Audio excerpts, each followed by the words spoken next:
Sometimes when I'm talking to people about Christ, they say, well, what about those who've never heard? Well, I'll share a couple things in my experience. First of all, that person has heard. You're talking to them about Christ. And sometimes they're just using that as a smoke screen to avoid the issue. Maybe you today have done that.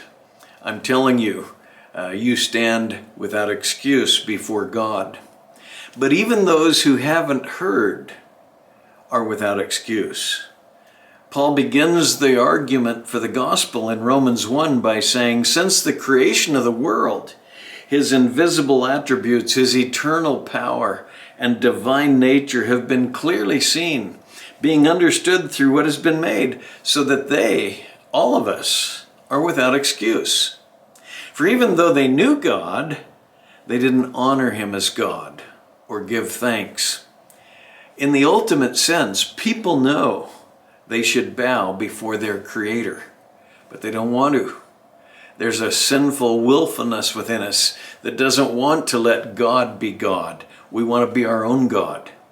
And so the Bible says we're without excuse. Now, when we proclaim Jesus to people, God will often open their heart to the beauty of Christ and the gospel, and they'll believe. And in fact, in Romans 10, he says, how are they going to hear if we don't tell them? So this shouldn't keep us from proclaiming Jesus and proclaiming the gospel, but it can give us a confidence that there's no one who is somehow excused by not knowing of God. I meet quite a few people who say they're atheists, but I know from my Bible, which is much more trustworthy than their ideas, that they really do know God. They just don't want to honor him as God. So it gives me a confidence to just continue to tell them the gospel and ask them to respond to Jesus Christ. Let me encourage you today.